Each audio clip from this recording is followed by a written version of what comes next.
Hi, I'm Scott Martin, and this is the Bonsai Stuff podcast, the podcast for all of us crazy bonsai nutbags. Thank you for coming back. Thank you for listening in. As always, love it. Love the feedback too. So keep that rolling. This episode of the podcast is going to have a few interesting points for us to focus in on where our bonsais are right now and what they can possibly be. Plus, I had a bit of a busy time, hence the reason why there was no podcast last week. But been busy travelling, so I want to just review a few things that I picked up along the way and let you guys know all about it. It's also a busy time around the yard, so I just want to cover off on a few things that I'm doing now. Make sure that everyone's across that. So let's get into it.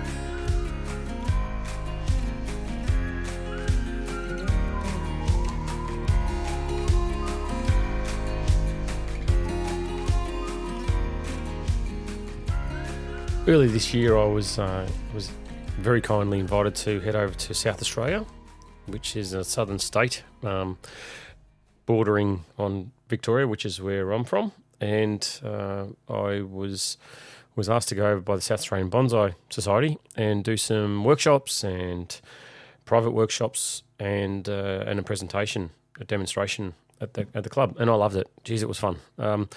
Every time I get involved with different groups of people or people that I've maybe met online but not actually met face to face, and you get to see that raw enthusiasm that people have and that real passion for bonsai. It's like throwing an extra bit of wood on a fire. It really sparks me up and gets me going and reinvigorates me to sort of see things, because I know when you work by yourself and when you're in your own yard with your own bonsai, stale's not the right word, but you can sort of become a bit like a pattern, a bit of a routine with how you do things and how you look after it. So for me, getting out and meeting new people and having sort of light bulb moments with people and seeing where their trees are at and hearing stories about how they've developed and how they've grown, or even how they were collected, it's really inspiring. There was one fella, Luke, g'day mate, from South Australia, who had showed me photos of a radiata pine that had been collected and developed and styled through a few other bonsai professionals putting their hands on it, and I had my turn as well. And geez, it's a beautiful tree. It's and to see photos of where it came from as well, I love it. People can tell you, this was collected on the side of the road, but to actually see how a tree's been developed in someone's care and in their control, and to see where it's at now and the path that it's on, and being involved in any little way to take it to another step forward. It's really satisfying. I love it. I really do. I've got a lot of my own trees, and I've got a lot of stuff on paths to becoming nice trees, but to help or be involved at that point with people, it's really lovely. So yeah, South Australia really showed me what a strong bonsai club can be like as well. And there's a lot of them around the place, and part of the reason for bringing it up is to talk about the need for peer review on your bonsais. And I say this with caution, because you can be damaged by other people giving you their feedback on your bonsais, but in the right environment, I think that it's a really positive thing to do. And it's different from a bonsai show, being involved with clubs. The team, the group in South Australia had this system, which a lot of clubs do, which is the beginners, intermediate, and advanced area, and you'd bring along the trees, and in the beginners there would be like an anonymous voting system where people would go along and ultimately one tree in the collection would be discussed and have a peer review where people would give comments and talk about it and talk about design and then that person, whoever's tree it was, would get to choose one of the advanced trees, and then that would be discussed as well. So it's a really nice environment, a welcoming environment where so you're given a warm embrace by the bonsai community that you're close to, and they sort of lift you up. And it's one of those things, I think, that can be downplayed. Of course, it can be it could be done negatively, but in the right environment. And that's the key, I suppose, for all of us, is there's often a choice in where we can spend our time and who we do it with. And you just got to make sure that it's an environment that you're lifted up, you're not pushed down. And bonsai clubs, there's lots of them around. Sometimes there isn't, but if there are choices with the bonsai clubs, then just make sure you make the right choice as to which club you want to be involved with, based on where you're at and what you'd like to receive out of it. So the other thing that when a group of people get together, like-minded people, they come up, sometimes there's a curry involved, and sometimes there's a couple of beers, and these crazy ideas start to flow around. And one idea that came up, which I'm dead keen for, is an annual bonsai dig linked to a bit of an adventure. Now, I'll just paint a bit of a picture. So in South Australia, they have bucket loads of olives growing wild, and they're a bit of a nuisance, and it's not extremely hard, from what I understand, to gain permission from places like national parks and stuff like that to remove them. And the club's done a lot of work in the background over years and years and years, and done this at a local level. And we've had something happen. So in Australia, a lot of people listening will know this. We've got AFL, so Australian football, and we had a recent round where all the teams went to one particular state, and it's actually in Adelaide in South Australia, and they all played over one weekend. It was called the Gather Round, which is a great concept. I love it. I've actually highlighting my diary for next year to head over and just to watch it. But so when I was talking about this with a couple of the chiefs in the club over there, I said, what about the idea of an annual South Australia olive bonsai dig, where you put out the invite around the country, where people can make a trip over there for a special weekend, pay a few bucks and get to go and dig your own bonsai, share a bit of bonsai camaraderie with other people that are like-minded people, get a bit of a trip out of it as well, because Adelaide, South Australia is a beautiful place, and you can go home with a boot full of bonsai that you've dug yourself.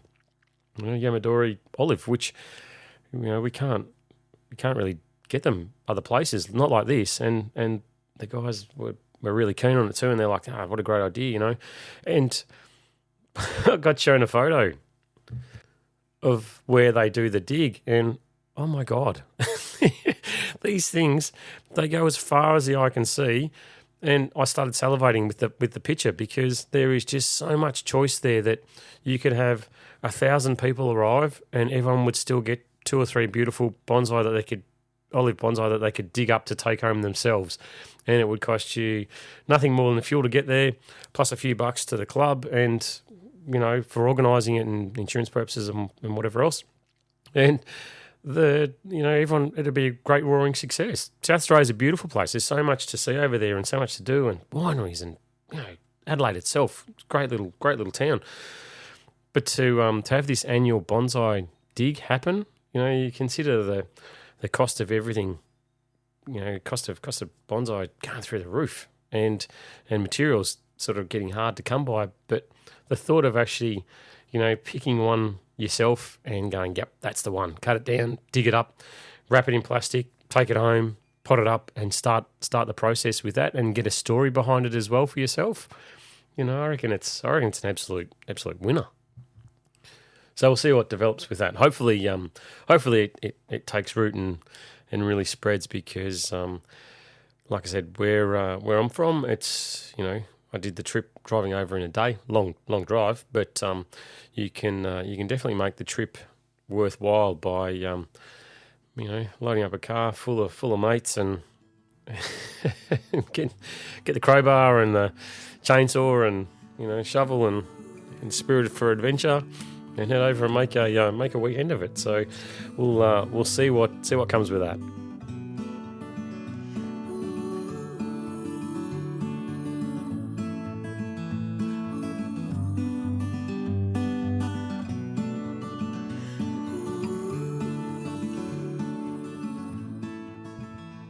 Right, So, with your bonsai and your personal satisfaction and planning, all that sort of stuff, all the stuff that I rabbit on about, quite frequently.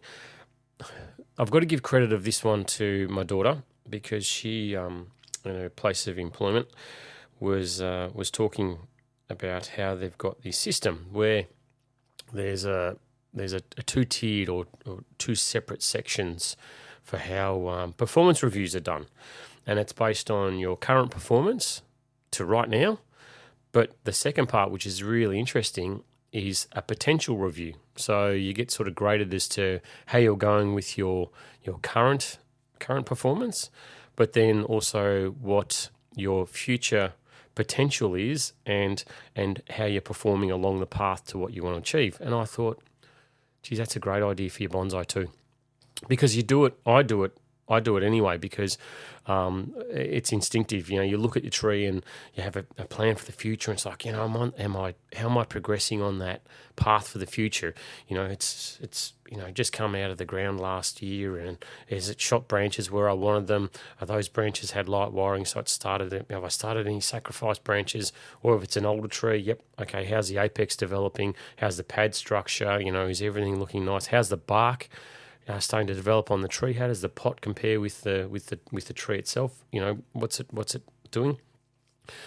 But the other part is to be really content and happy and satisfied with the current performance of the tree. So having a plan for the future can make you feel like you're never achieving anything, or it's a long way off. You know, you've just bought a tiny little whip that's got 50 or 60 years ahead of it before it becomes the beautiful butterfly that you want it to be.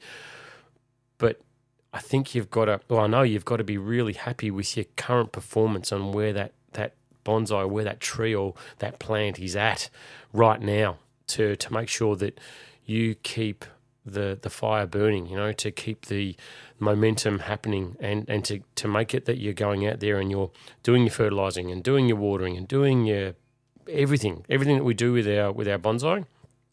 The current performance is really important. And if you're not satisfied with it now, why aren't you satisfied? What's the issue? Is it, that you really want to, if it's a future thing, then just, relax, because that's not what we're talking about. What we're talking about is what puts a smile on your dial right now when you look at that particular bonsai. So if there is something, if it's, poor structure, if it's, a temporary thing, which I see a lot, we're heading towards, so we're late autumn now, which I'm going to get into what I'm doing around the yard soon, but it's late autumn. Walked out this morning and found a bucket load of hail sitting around the yard and my breath, I can see my breath in front of me. It's that cold outside. It's chilly as. But as we head to the colder months and, leaves start falling off the trees, the structure starts to appear.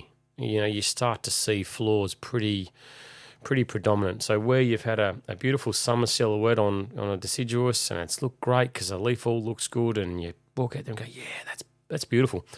Leaves start to fall away. All those imperfections, all that stuff that you compromised on starts to appear, and that's where this current performance thing comes in, because you look at things and go, put it to the back of the pile, because if I remove this branch, which is growing at a really funny angle, it's coming across the trunk or it's going up and it's thick and it's ugly, and if I cut that off, I'm going to lose so much foliage on this thing. But so you're not happy with its current performance.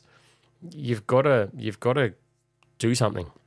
As I say, doing the wrong thing is far better than doing nothing. If you do nothing with that thing, with whatever that imperfection is, whatever the current performance that you're not happy with, if you do nothing about it, then I guarantee you it's not going to get better. It's only going to get worse. It's going to magnify. It's going to get thicker. It's going to get longer. It's going to get uglier. So taking a step backwards now to take 2 steps forward, I think you'd be surprised at how quickly things move on. And it's a great relief. It's a weight off your shoulder when you do make that decision, when you do decide to chop something off, when you do decide to remove that imperfection to improve the current performance.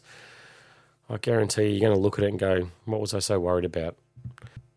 And it also allows you to realistically start taking steps towards the future potential for your bonsai. You can't dwell in the past. You can't think about what it was like last summer. Think about what's going to be like the next summer. Think about what's going to be like next winter.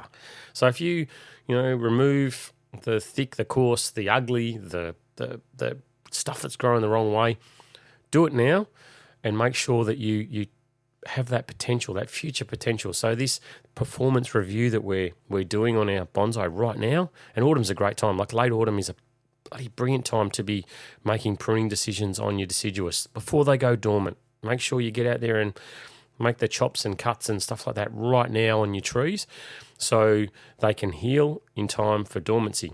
Don't wait too late. But more of that to come later on in the podcast. But by doing it now, sit there, take a photo, a before and after, so you can sit there and swipe between it on your device and look at it. And I guarantee you, it might leave a little bit of a hole in the structure of the tree, but save it, put it in the bank for the future. So when you start looking at the potential and you're doing this performance review again next year, and you're looking at the deciduous, going, yeah, look, it's It's getting there. It's getting nicer. It's filling in. Swipe back to the original photo of that big, thick, ugly, coarse branch that you had. Swipe it to where it was hollow, and then look at it and go, my goodness, look at what's developed in that space of time. In 12 months' time, I guarantee you're not gonna regret having made that decision. So this performance review should be done on your trees every single time. And the most important part is you. Like it's your satisfaction with things. So I think having a desire in the future to have a magnificent beast of a bonsai, that's admirable. That's what we should all be doing. We should be striving to have the best bonsai in the world sitting on our own benches. So when we walk out there with our nice warm cuppa on a cold morning, and you look at it and go, yeah, that's why I'm out here. I've come out here for you, just for you. And it's a pat on the back moment to say, you know what, I made tough decisions. I made the hard calls, but I've got my tree, I've got my bonsai to the next level. And it's from making a current performance review, looking at it going, you know what, that's rubbish. That's not good structure. Good structure is good bonsai. It's the same thing over and over and over. Is there a thick cluster? Remove it. Let something else grow in that area. Let it thicken up. Let it achieve what it's meant to achieve. Remove it, build the structure around it. Then look at it in the future, do another review and go, yeah, it's on the path. It's getting there. So I think that this review that, like I said, thanks to my daughter, bring it to my attention, this current performance review as well as the potential review for the future, looking at it and seeing if it's on the path is really, really important for all of us. And I think it's a great concept.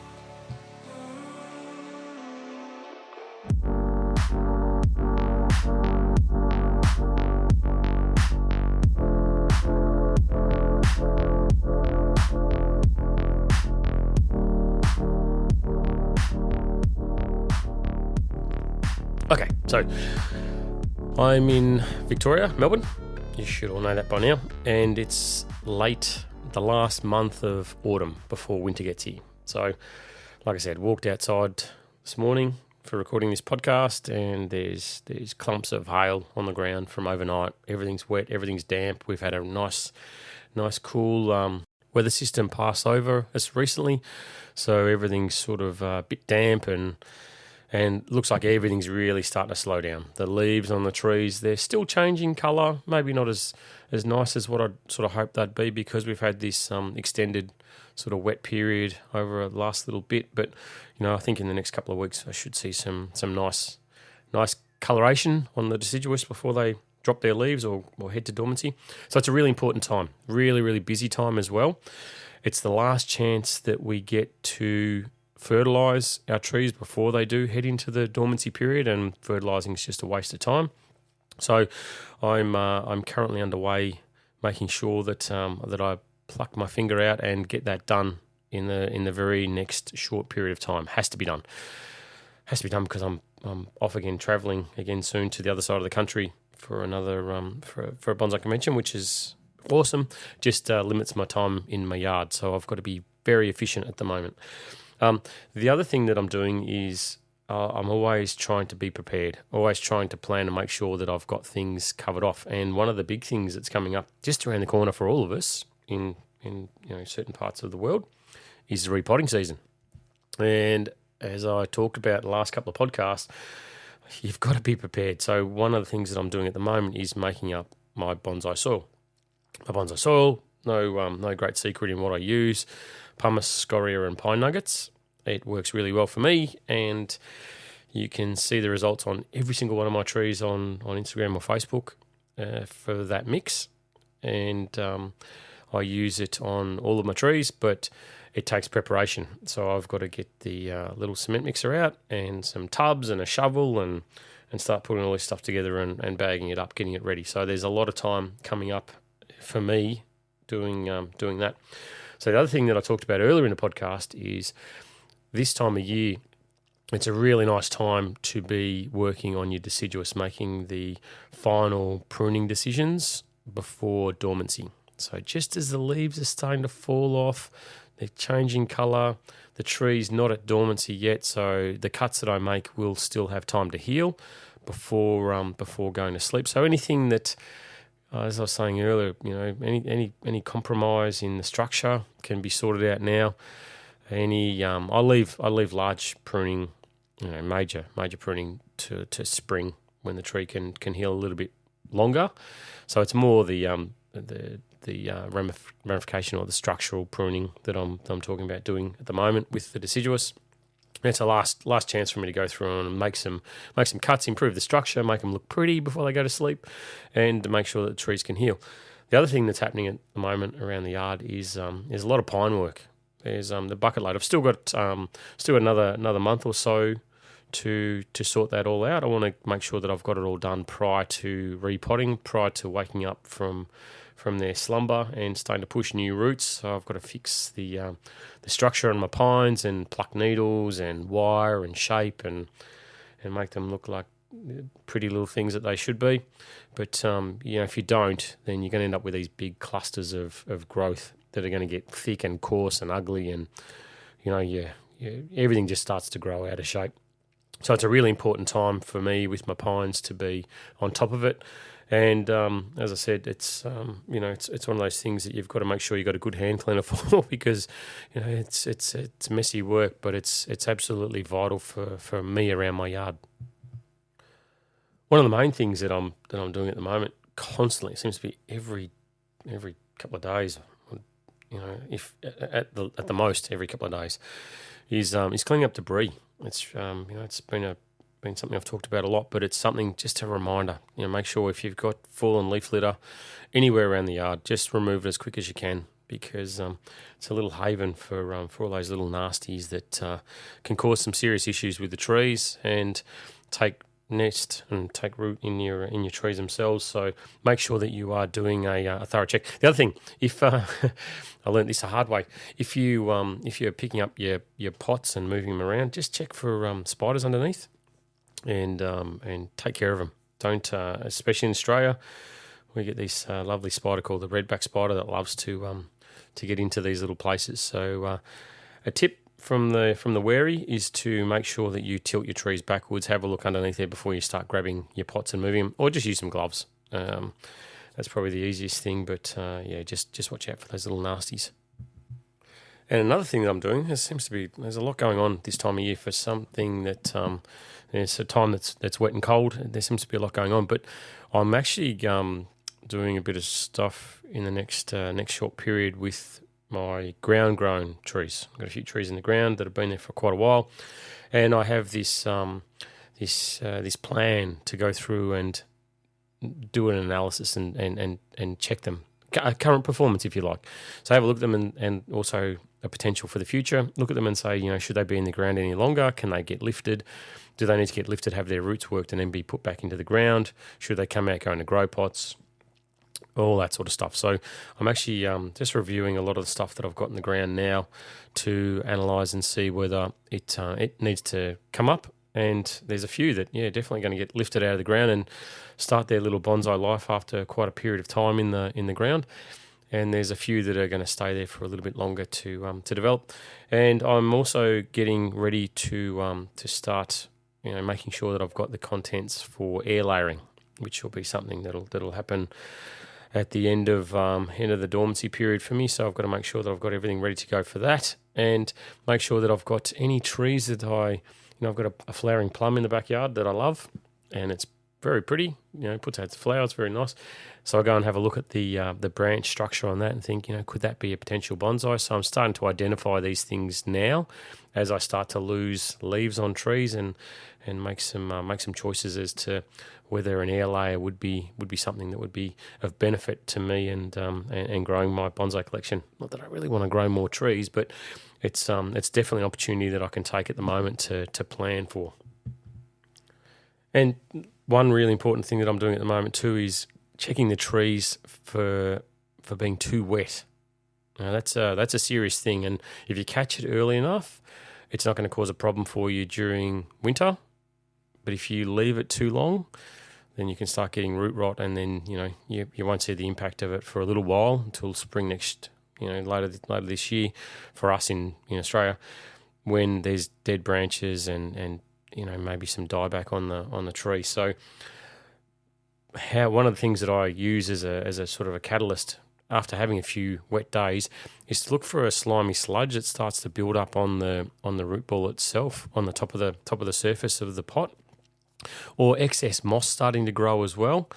It's only early into sort of the cold wet, and if you start seeing it now and there's another sort of 3 or 4 months left before the tree starts to take up that moisture on a consistent basis, then you're on a hiding to nothing. So one thing that I do, one of the techniques that I use, is to just put a bit of wood under one side of the pot. So you actually tilt the pot, or a stone or a rock or anything like that, anything that you can put under the pot to sort of elevate one side of the pot and have the water run down and drain out of that part of the soil. You find it makes a massive difference as opposed to a pot that's sitting flush where the water just stays there and doesn't drain quite as well as what it should. Often it can come from some of the cheaper pots maybe have a bit of a scoop in the bottom where the water can pool up as well without draining away. So by putting that bit of wood under one side of the pot and tilting it, it allows the water to sort of run away, and you'll find that it can make a massive impact. So just be on the guard for that now. You don't want to find out the hard way that you've got a problem. Often soil the soil mix or the root base will start to stink when you start getting root rot. You get a real stink to it. So if you it's a weird thing for your neighbours to see you sniffing your pots, but if you get your nose down close to the soil and have a bit of a smell, fresh clean soil has a nice, well, to me it has a nice aroma. Sounds a bit weird, but when your roots start to rot, you'll find that it gets a real stink to it. So just be mindful that if that's happening, tilt the pot. The other thing you can do is to aerate the soil just a little bit as well. Don't jackhammer it with a chopstick, but if you get a chopstick or a small screwdriver or something like that, and you can gently put it into the soil and sort of wiggle it around, you can aerate it to let some of that moisture out, but also let a little bit of air in there as well to help things get moving. That will get you through until the repotting period, and flag that bonsai that it needs to be repotted. Don't miss it. If you're starting to get excess moisture retention now and it's not flowing through the mix, then you'll need to take action and do something about it when it gets to repotting time. But yeah, so there's a lot to be done. It is nice to stay inside at the moment with the heater on, but I can guarantee you need to be out around your trees on a pretty consistent basis, because this stuff can accumulate pretty fast, and it'll have an impact. So stay on top of your trees during this last little bit of autumn.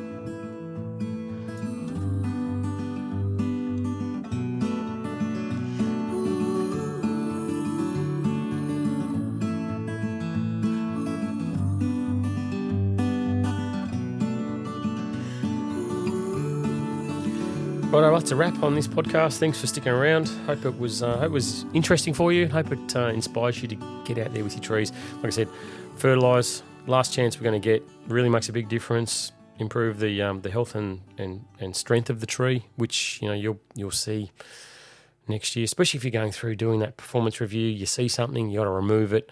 You need a strong tree to, one, help heal what you've done, but secondly to grow extra buds to replace what you've removed. So stay on top of that. Stay on top of the maintenance around the yard as well. Get rid of those weeds, bloody rotten things. They're everywhere. And let's see what happens with the annual olive bonsai dig. Hopefully it becomes a thing. I'd love it. I reckon that would be a great bonsai weekend where we could all get together from all different parts of Australia and, you know, have a few stories and share some fun times together. So no pressure, South Australian Bonsai Society, but let's see what comes of it. And the other thing, next podcast, which will be back on track for next week, I got a comment come through on the YouTube channel about maples and positioning and all that sort of stuff, and how to stop leaf burn. So that's going to be something I'm going to talk about in the next podcast. So thank you as always. Please keep the comments coming through, and make sure that you stay in touch. If you I told a lot of people at workshops lately, if you've got any questions, don't leave it too late. Reach out, get in touch with me when you first see something turning the corner. Don't wait till it's turned the corner. Let's stay on top of happy, healthy bonsai, and let's keep those smiles on your dials and give your trees a hug for me. And keep rolling, eh? And until next time, as always, happy bonsai.